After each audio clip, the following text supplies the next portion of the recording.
Good afternoon, everybody. I know there's food in your mouth. You can just nod. Good afternoon, everybody. I hope it was a success. Do you think so?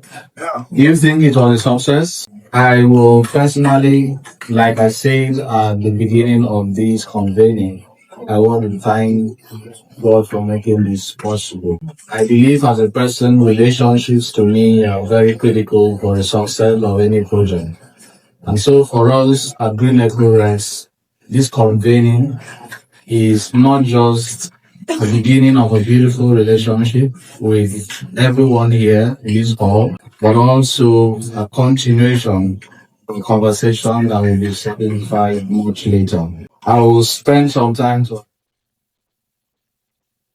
organizations that are here. I'll read out your names so you know how special you really are. But before I do that, I know that all the facilitators and the panelists, they are all male, isn't it? And for the young persons here, the females, please don't be angry with us.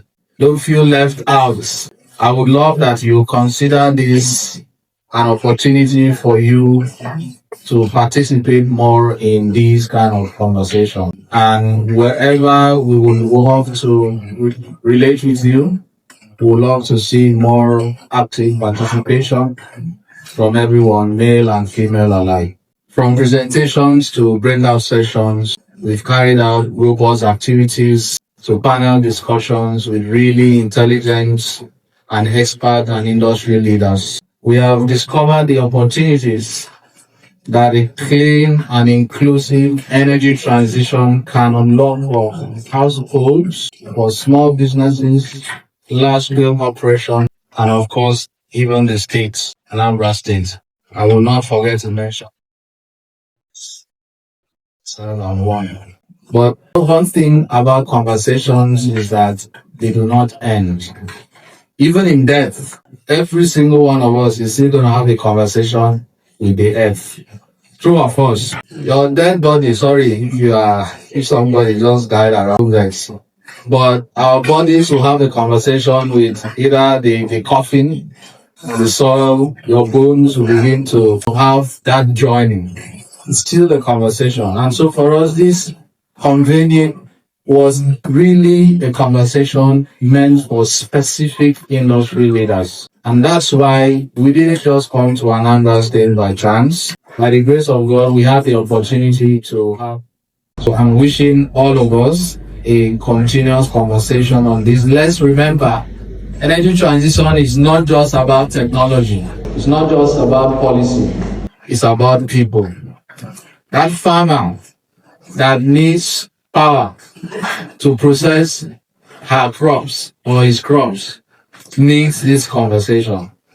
That small business owner that needs access to renewable energy, you spend money on power a lot, needs to be part of this kind of conversation. And of course, young innovators like some of us who are eager to kick into this program and into this transition needs conversation. And to those people, we want to, and I also want to lastly emphasize the importance of those conversations. Must continue beyond here.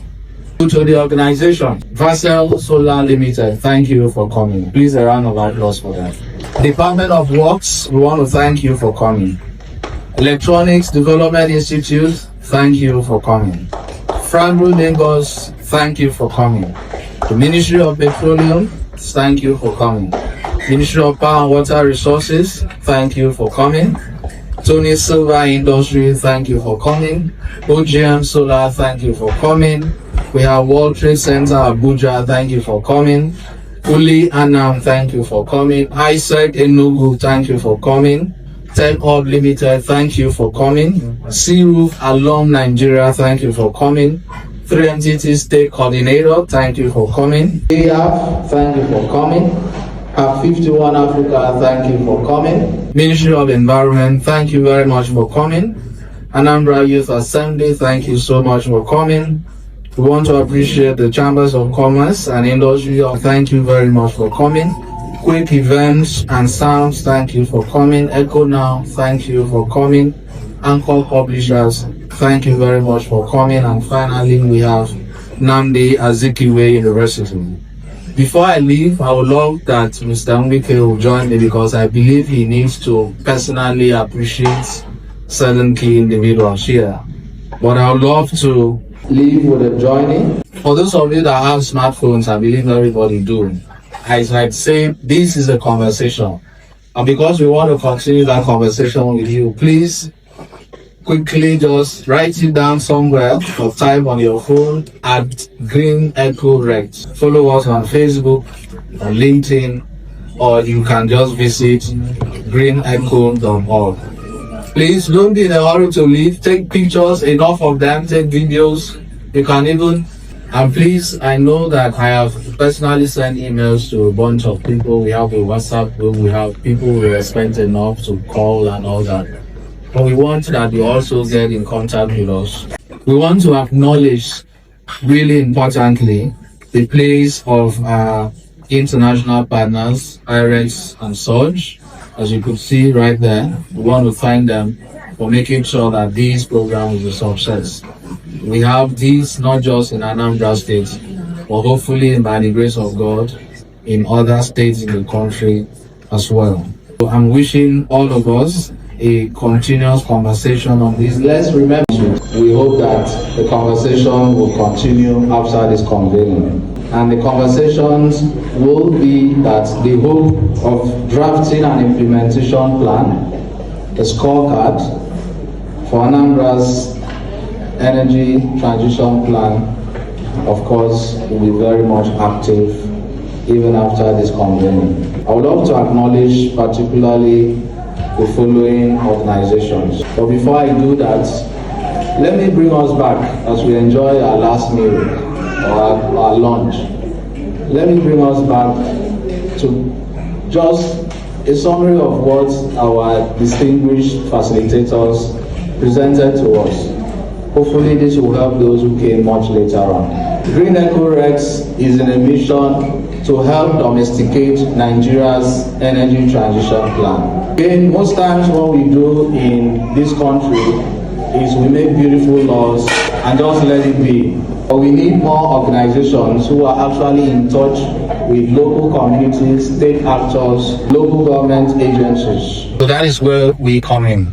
We are happy that we have made this our first success. When Engineer Honora was giving his fantastic presentation, he indeed mentioned key objectives of the energy transition plan.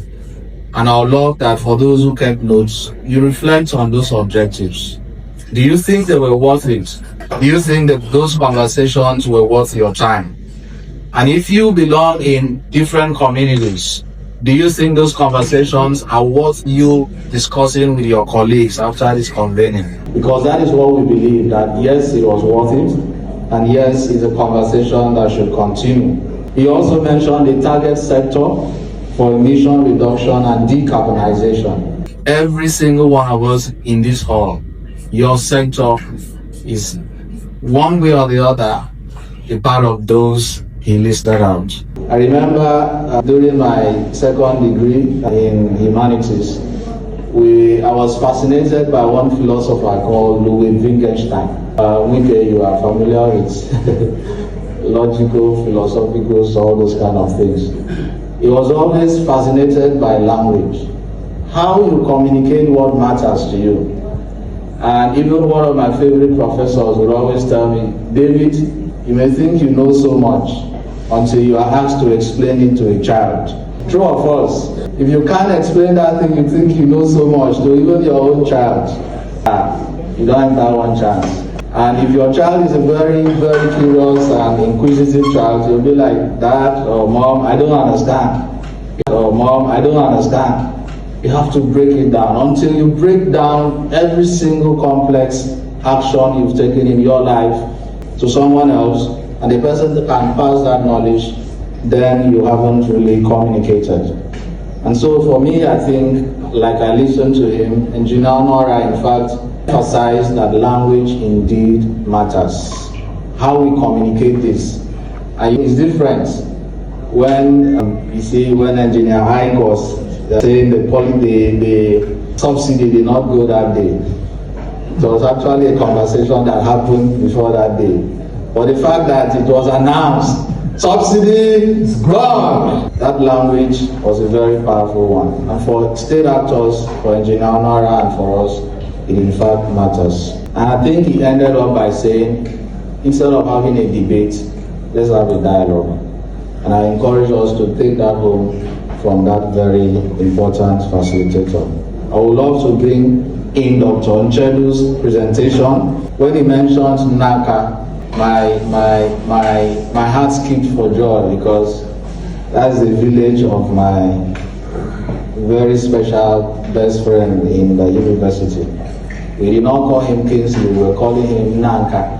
But it's really interesting to know that even he himself did not know that his village is on the world map. For having one of the most erosion sites in Anambra State, I'm going to pass this message to him because I have to start from home. And zero emission agenda was also one message that we need to take home.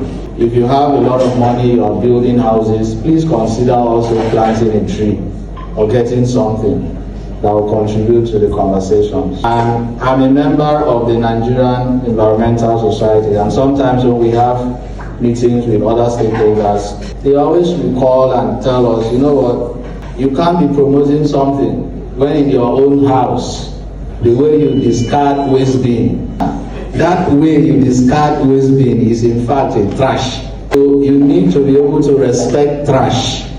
Look at what China is doing, turning trash into energy that can power the city. We can do it.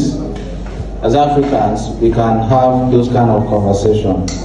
And lastly, I recall that he really encouraged us to look at the development impact assessment of all our industries, while also encouraging us to have strong regulations and, in fact, public education. What we are doing here is part of that.